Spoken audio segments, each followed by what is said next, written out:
2023 முடிய போகுது. முடியறதுக்கு முன்னாடி இன்னொரு வாட்டி சொல்லிடணும் அப்படிங்கிறதுக்காக இதை சொல்கிறேன். சிறுதானியங்களை வாங்கும்போது எப்படி பார்த்து வாங்கணும், கடைகள்லேருந்து வாங்கி வந்ததுக்கு அப்புறம் எப்படி சமைக்க வேண்டும், எந்த நேரம் எவ்வளவு எடுத்துக்கொள்ளலாம், சிறுதானியங்களை குக்கரில் வைத்து சமைக்கலாமா, கூழா குடிக்கலாமா, சத்து மாவா எடுத்துக்கலாமா, சிறுதானியங்களை ஸ்நாக்ஸா பிஸ்கட்டா அது மாதிரிலாம் சாப்பிடலாமா. சிறுதானியங்கள் சாப்பிடும்போது நாம் பொதுவாக ஒரு 6 தவறுகள் செய்கிறோம். இந்த தவறுகள் செய்யாமல் இருந்தோம்னா சிறுதானியங்களோட முழு பலனும் நம்மளுக்கு கிடைக்கும்.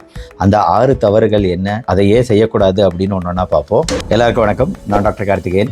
சிறுதானியங்களோட பயன்பாடு சமீப காலங்களில் அதிகமாகிட்டு வருது. ஆனால் சிறுதானியங்கள் அப்படின்னாலே சர்க்கரை நோயாளிகள் எடுத்துக்கிறது அப்படின்னு ஒரு பொதுவான மிஸ்கன்செப்ஷன் இருக்குது.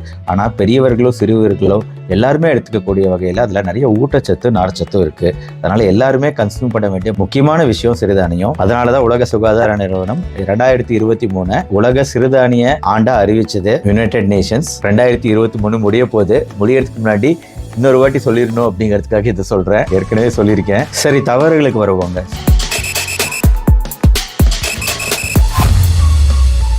சிறுதானியங்களை வாங்கும்போது எப்படி பார்த்து வாங்கணும். இப்போ பெரும்பாலும் அரிசியை நம்ம தவிர்க்க சொல்கிறதுக்கு முக்கியமான காரணமே அரிசியோட மேல் தோனை நீக்கினதுக்கு அப்புறம் அதை பாலிஷ் செய்யப்படுறதுனால அதிலிருந்து கிடைக்கக்கூடிய பல்வேறு சத்துக்கள் நீக்கப்படுது. அதனால தான் நம்ம அரிசியை தவிர்க்கிறோம் பெரும்பாலான சமயம். ஹஸ்கு, பிரான், கெர்னல் அப்படின்னு 3 அடுக்குகளாக எல்லா தானியங்களும் அமைக்கப்பட்டிருக்கும். சில தானியங்கள்ல பிரான், கெர்னல் அப்படின்னு 2 அடுக்குகள் மட்டும் இருக்கும். கேழ்வரகு போன்ற தானியங்கள்ல 2 அடுக்கு இருக்கும். வரகு, திணை, குதிரைவாளி, சாமை இதுலலாம் 3 அடுக்கு இருக்கும். இன்னைக்கு நம்ம மார்க்கெட்டுகள்ல பெரும்பாலும் இந்த சிறுதானியங்களை கூட பட்டை தீட்டி தான் விற்கிறாங்க. இதனால சிறுதானியங்களோட மேலுப்புறத்தில் உள்ள கொழுப்பு அமிலங்களும் மினரல்களும் தாதுக்களும் நீக்கப்படுது. அது மட்டும் இல்லாம இந்த பட்டை தீட்டப்பட்ட சிறுதானியங்களோட கிளைசிமிக் குறியீடும் அதிகமாகும். அது சர்க்கரை நோயாளிகளுக்கு நல்லது கிடையாது. கிளைசிமிக் குறியீடு அதிகமா இருக்கு, இண்டெக்ஸ் அதிகமா இருக்குன்னா சர்க்கரை அளவு வேகமா அதிகரிக்கும் அதை சாப்பிட்ட பின்னாடி. அதனால கிராமப்புறங்கள்ல கிடைக்கும், சின்ன சின்ன கடைகள்ல கிடைக்கக்கூடிய பட்டை தீட்டப்படாத சிறுதானியங்களை வாங்கி நல்லா கழுவி பயன்படுத்துங்க. சிறுதானியங்களோட முழு பலன்களை அனுபவிங்க. அடுத்து 2வது தவறு, கடைகள்லேருந்து வாங்கி வந்ததுக்கு அப்புறம் எப்படி சமைக்க வேண்டும். என்னதான் சிறுதானியத்தை கொஞ்ச நேரம் மட்டும் ஊற வச்சுட்டு சமைச்சோம்னா சமைக்க முடியும் அப்படின்னாலுமே நீங்கள் சிறுதானியத்தை அப்படி வேகமாக கழுவி சமைக்க வேண்டாம். வரகு, சாமை, குதிரைவாளி, திணை போன்ற சிறுதானியங்களை சமைக்கும் போது முடிந்த வரையில் இரவு 8 to 10 மணி நேரம் ஊற வைக்க பாருங்க. அப்படி ஊற வச்ச பின்னாடி அந்த தண்ணீரை நீக்கிய பின் சமைச்சாதான் வயிறு சம்பந்தமான பிரச்சனைகளோ அஜீரணமோ வாயுவோ குறைவா இருக்கும். சிறுதானியங்கள் சாப்பிடும்போது நம்ம ரொம்ப ஊற வைக்காம சமைக்கும் போது கொஞ்சம் அசௌகரியமாகவும் வயிறு உப்புசமாகவும் ஃபீல் பண்ணக்கூடிய வாய்ப்பு இருக்கு. அதனால நல்லா ஊற வச்சு சமைத்து சாப்பிடுங்க சிறுதானியங்களை.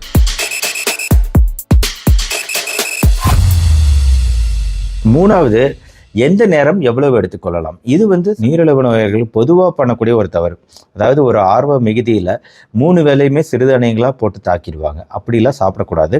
ஆரம்ப கட்டத்தில் நம்ம உடம்பை பழக்குவதற்கு மதிய நேரம் மட்டும் கொஞ்சம் சிறுதானியங்கள் சேர்த்துக்கணும். போக போக நம்ம ஒரு வேளைக்கு மட்டும்தான் சேர்த்துக்கணும். தேவைன்னா 2 வேளையை சாப்பிடலாமே தவிர தொடர்ந்து நம்ம 3 வேளையும் சிறுதானியங்கள் சாப்பிட்றது நல்லது கிடையாது. அடுத்து 4வது,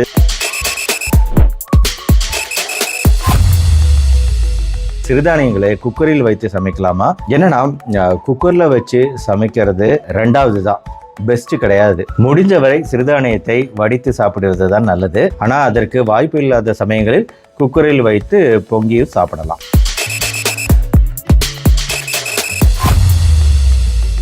அடுத்து, சிறுதானியங்களை கூழா குடிக்கலாமா. அதாவது நீரிழிவு நோயாளிகள் சிறுதானியங்களை கூழாகவோ கஞ்சாகவோ குடிக்கக்கூடாது. ஆனால் சிறுதானியங்களை மாவா அரைக்காம முழு தானியமா பொங்கி அதை இரவு முழுவதும் வைத்து நொதிக்க வைத்து கூழாக குடிக்கலாம். நொதிக்க விட்டு அடுத்த நாள் மோருடன் சேர்த்து குடிக்கலாம். கம்பு மற்றும் பிற தானியங்களை முழு தானியங்களாக போட்டு குழைய விட்டு கஞ்சியாக எடுக்கலாம்.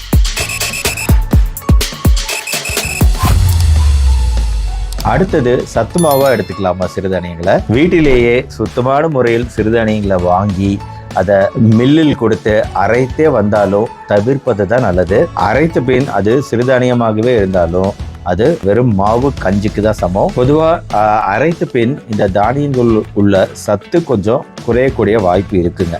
பட் இருந்தாலும் நானே என்னோட வீடியோக்களில் பல வாட்டி செஞ்சே காமிச்சிருக்கிறேன். அரைச்சி எப்படி தோசையா பயன்படுத்தலாம் அது மாதிரிலாம் சொல்லியிருக்கிறேன்.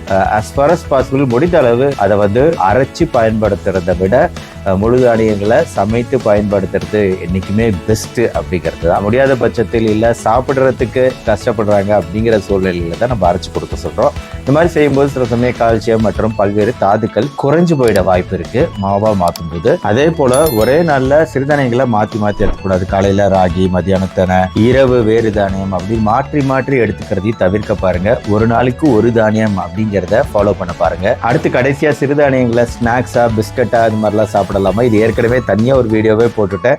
அதில் மைதா தான் ஜாஸ்தி, கிளைசிமிக் குறியீடு ஜாஸ்தி, சர்க்கரை அதிகப்படுத்தக்கூடிய தன்மை ஜாஸ்தி, ப்ராசஸிங் ஜாஸ்தி. பிஸ்கட்டு போன்ற ஸ்நாக்ஸ் வகைகள்லாம் எந்த வகையிலையும் நம்மளுக்கு உதவாது. நோய்களுக்கு உதவக்கூடியதாக இருக்காது சிறுதானியம். நம்ம சாப்பிட்றதுக்கு வேணால் நல்லா இருக்கலாம். ஆக சிறுதானியங்களை எடுத்துக்கும் போது நீங்கள் கவனத்தில் கொள்ள வேண்டிய முக்கியமான விஷயங்கள் இது வரைக்கும் இந்த தவறுகளை தெரிஞ்சுட்டீங்கன்னா இந்த தவறுகளை தவிர்க்க பாருங்க. நல்ல வகையில சிறுதானியங்களை சேர்த்துக்கிட்டு அதோட பூரண நன்மைகளை பெற பாருங்க. இந்த வீடியோ பிடிச்சிருச்சா லைக் பண்ணி உங்க ஃப்ரெண்ட்ஸ் ரிலேட்டிவ்ஸ்க்கு ஷேர் பண்ணிடுங்க. மறுபடியும் நாளைக்கு இன்னொரு உபயோகமான மருத்துவ தகவலோட உங்களை மீட் பண்றேன். நன்றி, வணக்கம்.